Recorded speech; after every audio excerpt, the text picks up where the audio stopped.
ये जो नीचे वीडियो आप देख रहे हैं ना, ये आपको इंडिया के ताज़ा हालात से आगाह करेगी। इंडिया में इस वक्त जो स्टूडेंट का प्रोटेस्ट चल रहा है, ये ऐसा नहीं हुआ। ये तमाम चीज़ें प्लान का हिस्सा है और प्लान से की गई हैं। इस वक्त इंडिया के अंदर जो हालात चल रहे हैं, जो स्टूडेंट अपने हक का मुतालबा कर रहे हैं, ये कैसे हो सकता है कि इतने बड़े मुल्क के मेडिकल एग्जाम्स के पेपर लीक कर दिए जाएं, वो भी ये जानते हुए कि कितने लाखों मेडिकल स्टूडेंट्स का करियर दांव के ऊपर लगा हुआ है। और ये कैसे हो सकता है कि इतनी बड़ी कैंपेन चलाई जाए इस वक्त इंडिया के एजुकेशन मिनिस्टर के खिलाफ, और उसको सपोर्ट मिल रहा है किसका? नरेंद्र मोदी का, मतलब कि वहां की सेंट्रल हुकूमत का। अब यहां पर समझने वाली बात यह है कि जब इंडियन स्टूडेंट्स ने प्रोटेस्ट शुरू किया था तो उनकी ठीक ठाक पिटाई हुई है, उनको पुलिस ने ठीक ठाक मारा है। लेकिन यहां पर एंट्री होती है एक वाइल्ड कार्ड की। वाइल्ड कार्ड की एंट्री किसकी है? इंडिया के सरदार की। इंडिया के सिख कम्युनिटी ने, फार्मर्स ने वहां पर एंट्री की है। और उसके बाद जो हालात हुए हैं, जितना सपोर्ट इंडिया के स्टूडेंट्स को मिला है, ये भी कोई इत्तेफाक की बात नहीं है। पहली बात तो ये कि हम पाकिस्तानी इस इंडिया के हालात के ऊपर डिस्कशन क्यों कर रहे हैं? डिस्कशन मैं इसलिए कर रहा हूं मेरे प्यारे भाई कि काश हम पाकिस्तानियों के पास भी एक 10,000 ऐसे सरदार, ऐसे बड़े दिल वाले, ऐसे जंगजू होते, तो आज हमारा वो हाल ना होता जिसके अंदर पाकिस्तानी इस वक्त रह रहे हैं। याद रखिएगा, जिस तरह से नरेंद्र मोदी की सरकार गिराने की कोशिश की जा रही है, उसकी हुकूमत हटाई जा रही है, नरेंद्र मोदी आप आने वाले वक्त में देखेंगे कि इस्तीफा देगा या वो निकलेगा अपनी हुकूमत से और इंडिया के अंदर एक नई हुकूमत बनेगी। उसकी वजह मैं आपको बताता हूं, ये पेशन गोई नहीं है। उसकी वजह यह है कि नरेंद्र मोदी ने जो वहां का सेंट्रल इस वक्त हुकूमत बना के बैठा हुआ है, उसने अपना काम मुकम्मल कर दिया है और अब आने वाली कठपुतली से उससे भी ज्यादा काम लिया जाएगा। यही काम पाकिस्तान के अंदर भी तैयार किया गया है। आप सिर्फ रुकिए, जरा सब्र करें, आपको नजर आ जाएगा कि किस तरह से जो हुकूमत इस वक्त पाकिस्तान में बिठाई गई है, किस तरह से उसका पर्दाफाश आपके सामने किया है। आपको नजर आ रहा है कि इस वक्त आपका हर लीडर जो हुकूमत में बैठा हुआ है और हर आपको चलाने वाला, हर आपका सरपरस्त नंगा बैठा हुआ है।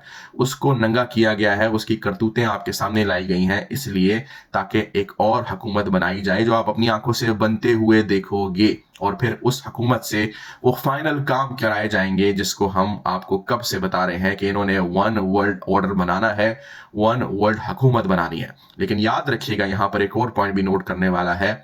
जितनी बड़ी मुनाफिक पाकिस्तानी कौम है, जितने मुनाफिक पाकिस्तान में अंदर रहते हैं, उतनी ही बड़ी सफाई इस मुल्क की होनी है, उतनी ही बड़ी पॉपुलेशन ने खत्म होना है। इसलिए कि ये अल्लाह का कानून है। अल्लाह ताला ने हमारे ऊपर हमेशा वही हुक्मरान मुसल्लत किए हैं जिस तरह की आवाम रही है। और अपने आसपास देख लें, आपको गली गली नुक्कड़ नुक्कड़ पे मुनाफिक नजर आएगा। आपको अपना भाई आपके साथ डाका चोरी 2 नंबरी करते हुए नजर आएगा। ये सफाई बहुत टाइम से हमारे ऊपर ओवरड्यू है और ये बहुत जल्दी हमारे ऊपर आने वाली है।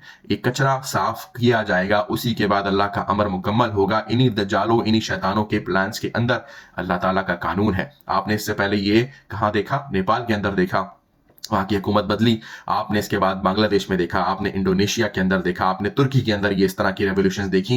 ये सारा कोइंसिडेंस नहीं है, ये सारा प्लान है, क्योंकि इन्होंने हर एक मुल्क की लीडरशिप को, हर एक मुल्क के बड़े बड़े हुक्मरानों को नंगा करके उनकी आवाम के सामने दिखाया है।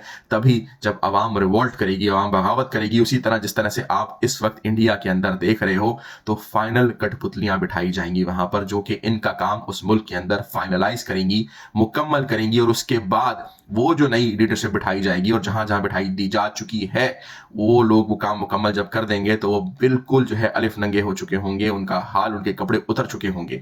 तब आप और हम जब इनकी तरफ देखेंगे, वर्ल्ड लीडर्स की तरफ देखेंगे, तो आपको एक सोल्यूशन दिखाया जाएगा कि तुम्हारे अपने लीडर्स तुम लोगों के साथ क्या कर रहे हैं। इन हुकूमतों का कोई फायदा नहीं। इससे बेहतर यह है कि हम दुनिया के हर मुल्क की हुकूमतें तोड़ें और एक हुकूमत बनाए पूरी दुनिया में, वन वर्ल्ड ऑर्डर कायम किया जाए। आप और हम गिड़गिड़ाएंगे, इनका शुक्रिया अदा करेंगे और कहेंगे कि अल्लाह का शुक्र है, आपने हमें सोल्यूशन दिया है। कुछ भी करो, लेकिन हमारे सर से इन जानवरों को, इन दरिंदों को हटाओ, इन लीडर्स को हटाओ। हम खुशी खुशी वो सोल्यूशन एक्सेप्ट करेंगे। उसकी वजह यह है कि ये लोग कभी भी आपके ऊपर कोई चीज फोर्स नहीं करते, क्योंकि ये शैतान का कानून है। शैतान इन्हें कहता है कि इनको ऑप्शंस दो और ये खुद चूज करें, लेकिन उसके बीच में वो आपके लिए जो आसान ऑप्शन होता है, उसी के अंदर धोखा तैयार करता है। और आपके लिए जो आने वाला आसान ऑप्शन होगा वो यही होगा कि अपने लीडर्स को खत्म करो और दुनिया के अंदर one world order, one world government को एक्सेप्ट करो। ये होने वाला है, ये लिखा जा चुका है, ये एजेंडा का हिस्सा है। सवाल ये है कि ये कितनी जल्दी होगा या कितनी देर से होगा।